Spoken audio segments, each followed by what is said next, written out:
Welcome to the Leadership Gambit podcast, where we share life lessons to guide you through your journey to survive and thrive in a volatile business world.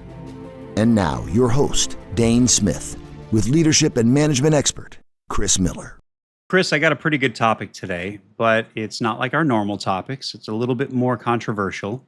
So there's your fair warning, and there's the listener's fair warning. This one's going to be a little bit different than our normal chats. So what are we diving into today? So I'm sitting on the couch, going through my phone and reading different articles, and I came across this article that was talking about something I hadn't heard of before, and it's the generational divide in the workplace.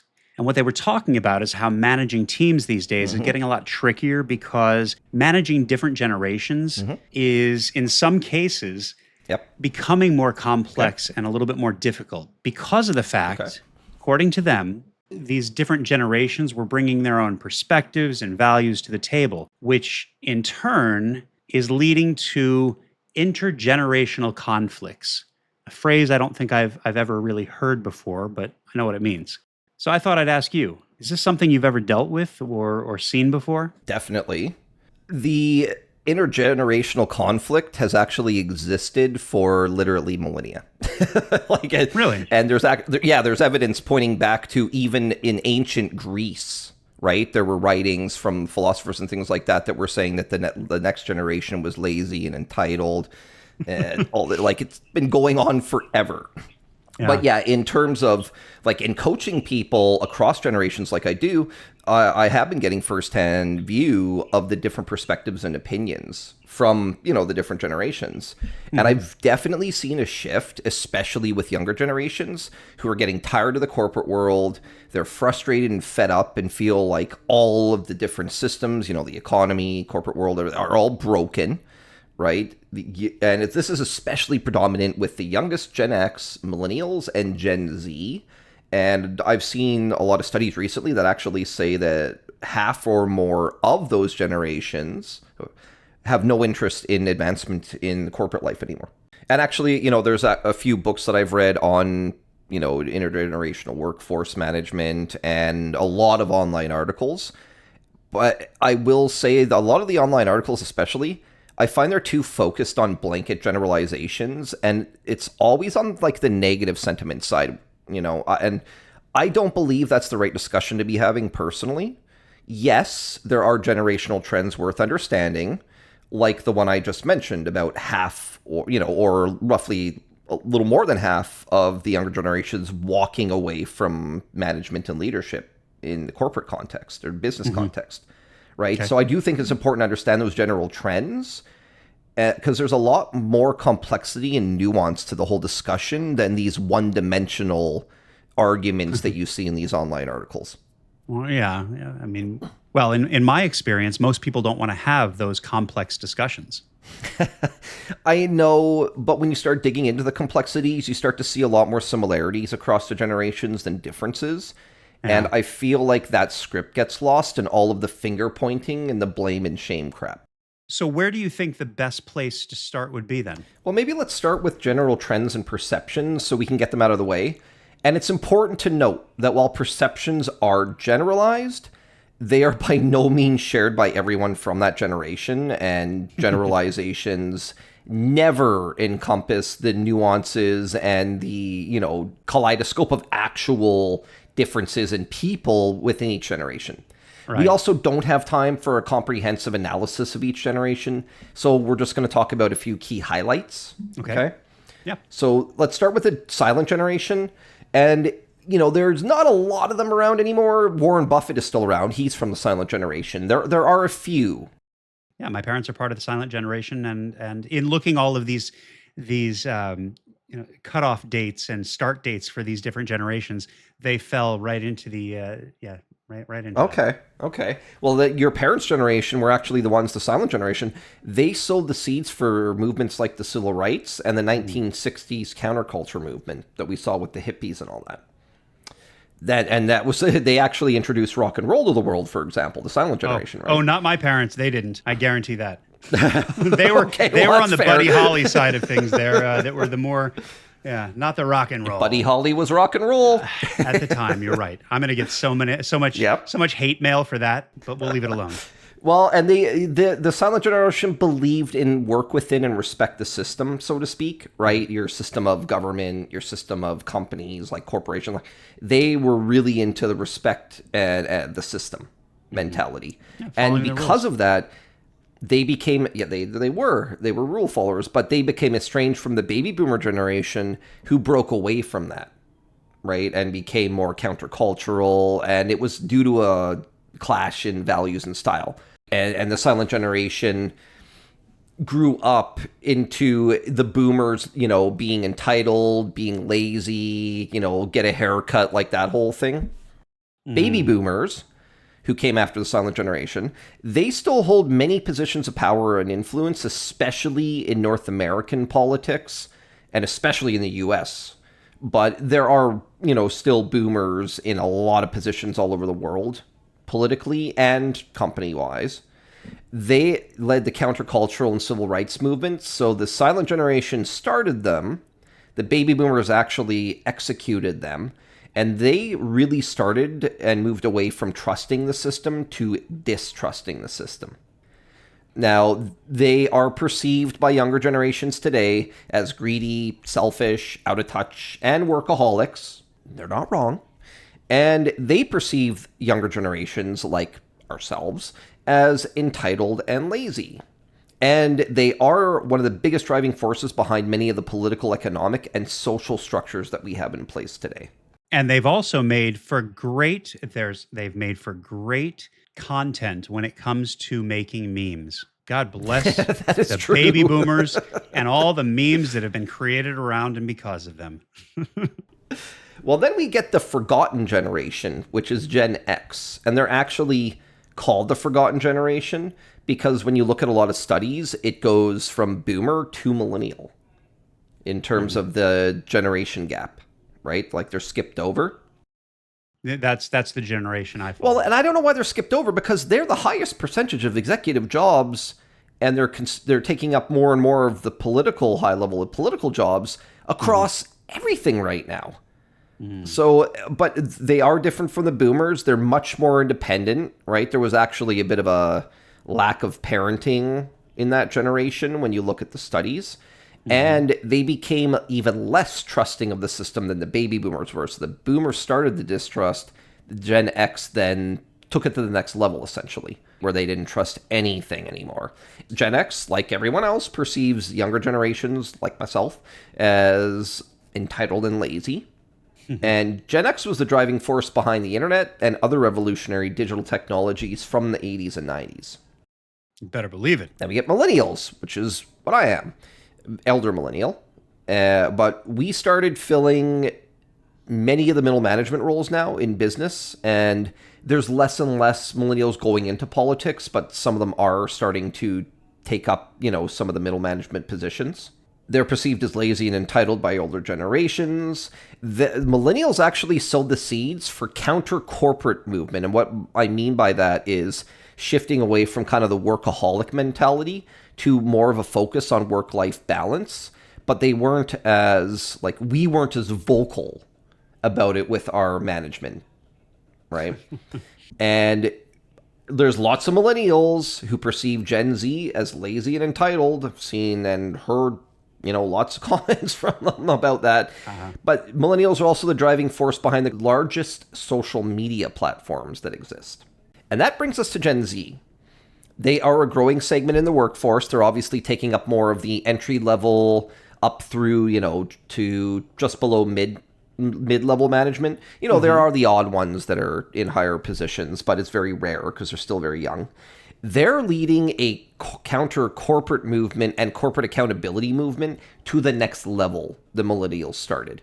They're much more open to discussing things like mental health. They openly will push back.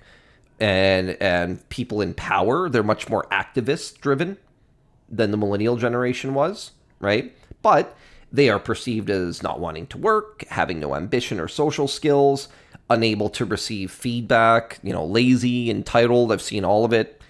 I don't think any of it's true, personally. But they perceive older generations as the reason for so many of the world's issues, and they're not wrong. A big statement. Yeah. So I'm noticing some trends here. So basically, every generation says that the one that follows them are lazy and entitled, yet essentially they're just an extension of them and continue and let's say even evolve the things they started. Yeah. It's literally just the same stupid cycle over and over and over again. I mean, look, think about it, Dane. Okay, if our parents' generation is saying you guys are all lazy and entitled, well, you friggin' raised us. Like, we're a reflection of you. Like, the whole argument is just stupid. It's circular. Like, it just, it's the wrong way. It's the wrong discussion to be having. Right. So it kind of confirms then that what I was saying is that it sounds like a lot of the things each generation does are basically an extension, or as I called it, an evolution of the previous generations. Yep. It seems to be that way, which makes sense because those values are further cemented into the next generation typically, right? To be clear, I don't agree with most of the perceptions across generations, but the trends are what they are, right? The trends are the facts. It should never be generalized, though, to an entire generation, which is where we need to start digging into the more complex side and the nuances. And just as an example, okay? I often hear baby boomers blamed for all the problems with the world's geopolitical challenges, wealth distribution, etc. While they were definitely a key part of the systems and structures we have in place today, it was actually the silent generation coming out of World War II, their children, their boomers, and their children, the Gen X, who have collectively shaped the majority of the post-industrial world we live in today. No, it sounds like So it's not just the boomers. Oh, okay. Well, it sounds like there's just enough blame to go around across all generations, huh? There is. And I will say, I do think those three generations collectively are to thank for the majority of our societal challenges and issues that we have today. That being said, I don't think it's the generations who, it's not that generation as a whole. It's the people in power across those generations that have brought us to the point that we're at geopolitically, economically, and technologically. Right. Mass layoffs, the boomers are the big problem nowadays with, sitting at the top of the companies. Right. Well, Gen X are now the ones that are running most of things. And I'm sorry, but mass layoffs are only getting worse under them and under Gen X leadership. Well, at the same time, those companies are forecasted to spend over $1 trillion this year in stock buybacks. Yeah. Right? That is nothing more than pure value extraction for shareholders, which is why it was illegal a long time ago, and the SEC just decided to look the other way for some stupid reason. It's also another reason that there's so many people that feel the system's corrupt and broken, though, right? And yet we still continue to buy their products. So to your point, yes, we all own some of the blame across all generations. Yeah. Right? There are a number of companies who have been using more anti-consumer practices the last few years, but I still give some of them money. So I'm part of the problem too. I mean, it's almost impossible not to be these days, if you want the truth. We need potential managers and leaders out there to step up and help us do things a little bit differently and change the system. Only way it's going to happen outside of letting it break.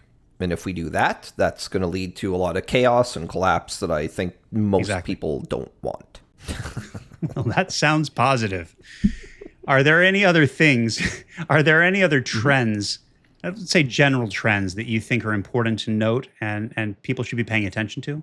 So a couple, and again, it's not entire generations. It's just trends with high percentages of people. Over 65% of people from a large survey of thousands of people responded they don't feel supported by their managers or receive any development or coaching. That was recent. 50% of millennials and Gen Z, like we mentioned earlier, are walking away from advancement, and many are walking away from corporate jobs, period. Work-life balance is much more important. More than 50% of people plan to look for a new job or are actively looking at any given time. And that's actually a low estimate. Estimates can go as high as 80 to 90% of people in some studies that are actively looking to leave their job for something else. But, if that is to be believed, think about that, Dane. If 80% of people want to leave their job, that means that there's no good place to go. Or there's a couple of them. Well, yeah, absolutely. Less than 25% of workers are actively engaged, and that includes executives. Less than 10% of people said their executives are actually focused on their culture and people. It's crazy. Yeah, that seemed like it's all pointing to a much more systemic issue with the current structures and management that are in place. Yeah. So it does. And I usually assume that executives either don't know what to do about it or don't care, if I'm being honest. And I've seen firsthand both sides of that. I've seen some that didn't know what to do because they are complex issues, and others who just didn't care, right? So I do know that it's definitely one of the driving forces. Well, you'd mentioned earlier that digging into the details reveals a lot more important information and nuance that's lost in most of these discussions. Most of them make pretty blanket statements about entire generations. I mean, you see it all the time in the news. You see it on TV, as you know, on comedy things. Can you talk a bit more about some of that nuance? Oh, gladly. So it's important to remember that within every generation, there's actually a number of cohorts or kind of sub-generations, right, within that single generation. So let's look at Gen X as an example.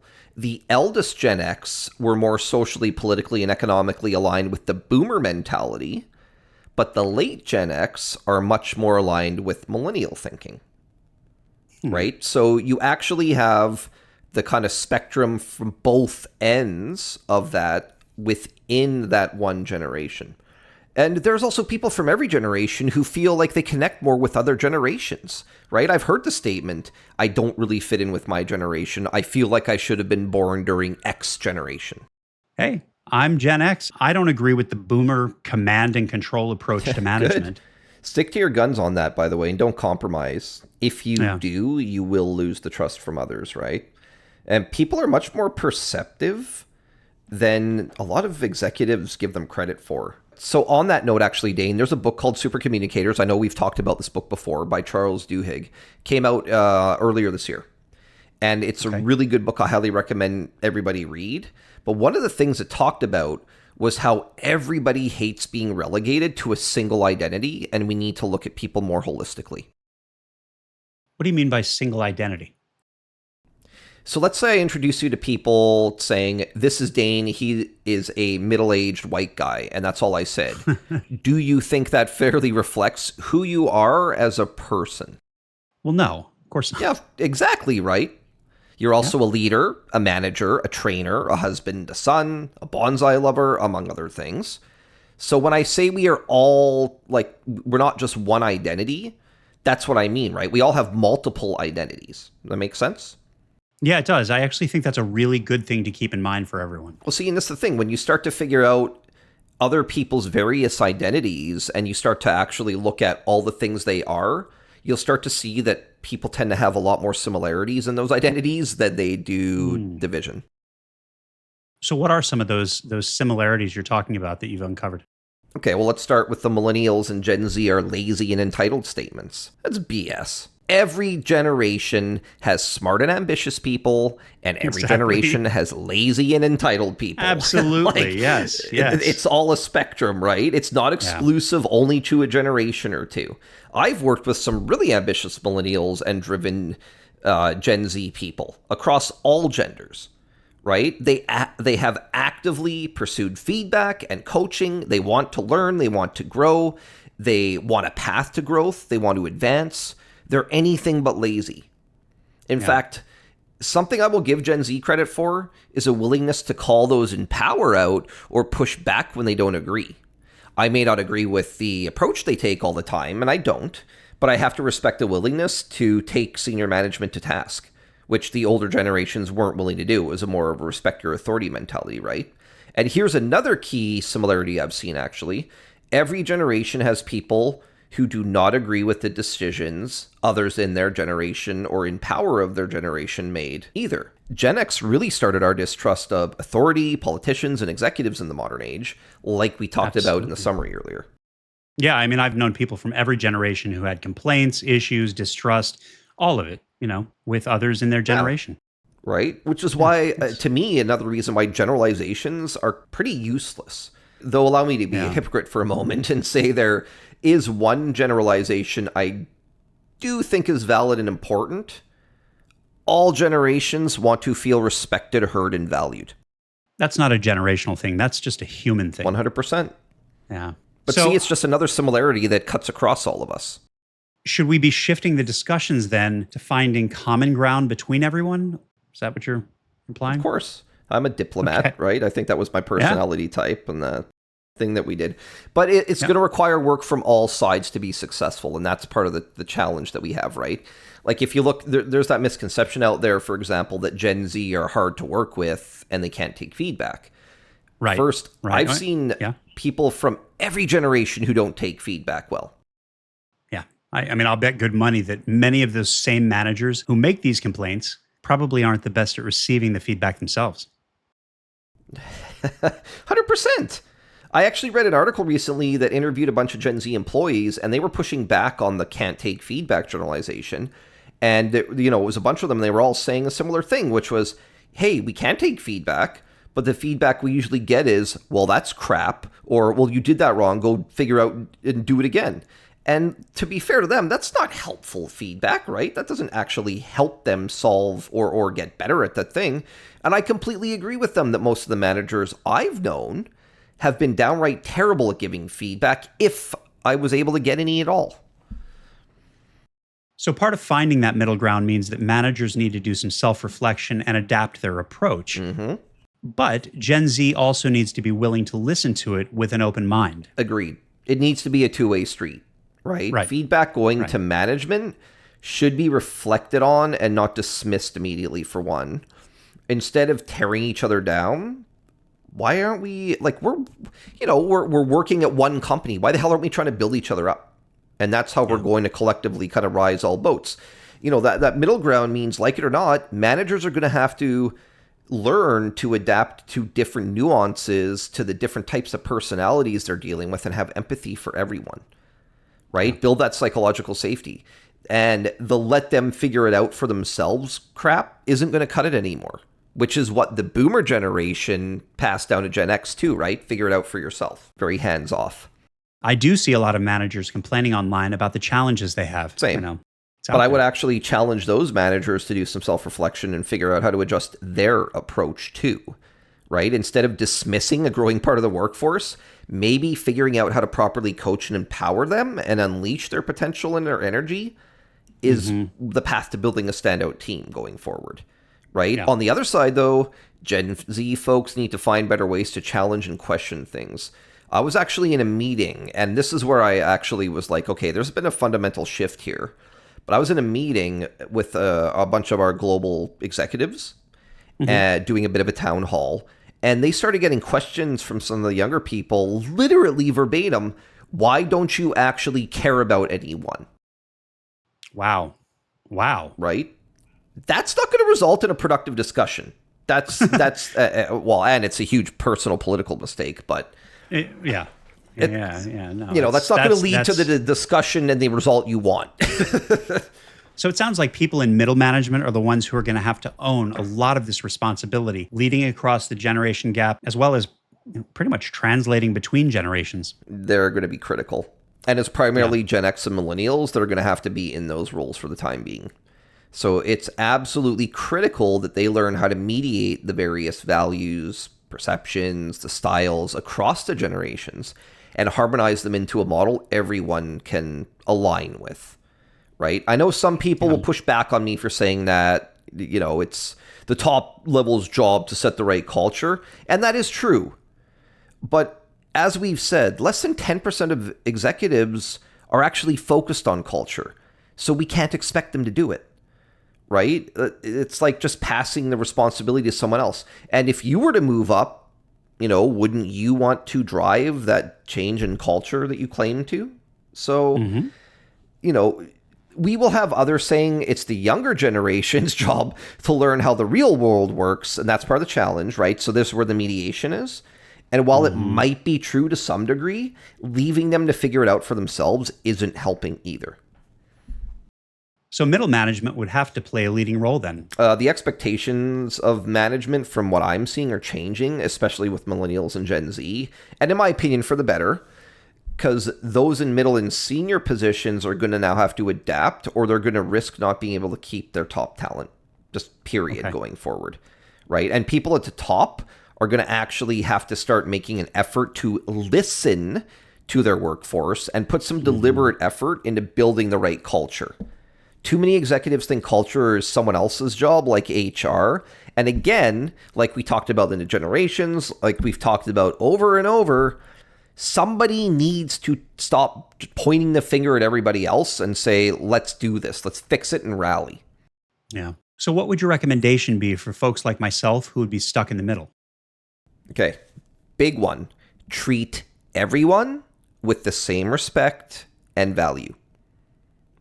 Right? Manage and lead with empathy and an openness to actively listen, and I know that's hard, and learn. Find ways to build bridges between everyone by focusing on outcomes, goals, and building a culture of psychological safety and support for each other. Right? I always expect my teams to be supporting each other publicly, which we outlined in our team manifesto when I was there working with you, if you remember. I do.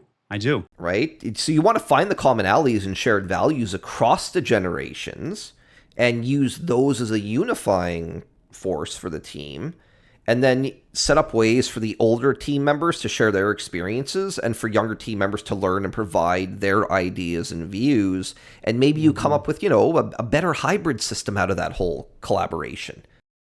So it sounds like we all have a lot of work to do to improve things. And it's pretty clear to see how leadership and management are only going to become more complex over the coming years. I think we probably need a new model for it all. This is a huge discussion. I'm glad we went through it. I took away a lot from this, but this does lead me to my favorite time in the podcast, and that is hearing your closing thoughts. So do you have any for me today? Always. So I'd be disappointed if you say no, so you better have something. So I know that we as humans tend to follow the same patterns and repeat the same cycles throughout history.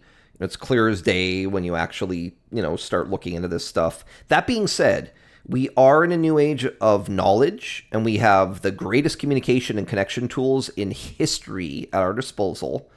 So it's now given us the ability to collectively recognize this repeating history if we want to get serious about not continuing to repeat it. And it's not going to be easy because some of it's like literally fighting our own biology. But if enough of us make that recognition and decide we want to stop the cycle and make lasting change, we have the ability to achieve major beneficial changes for everyone, other than those that are adamant on the current power structure, which is exactly the thing that needs to be disrupted and changed today. I agree. This is fantastic. Thank you, Chris. Appreciate you taking the time to go through all of this. I know it's not our normal podcast, but I thought it was important enough, and it kind of got me thinking, and that's why I thought I'd bring it up so we could talk about it. So thank you. No, it was a good discussion. Absolutely a good discussion. It was. Also, thank you to our listeners. We appreciate you tuning in. Hopefully you got something out of this, even though it's not our normal.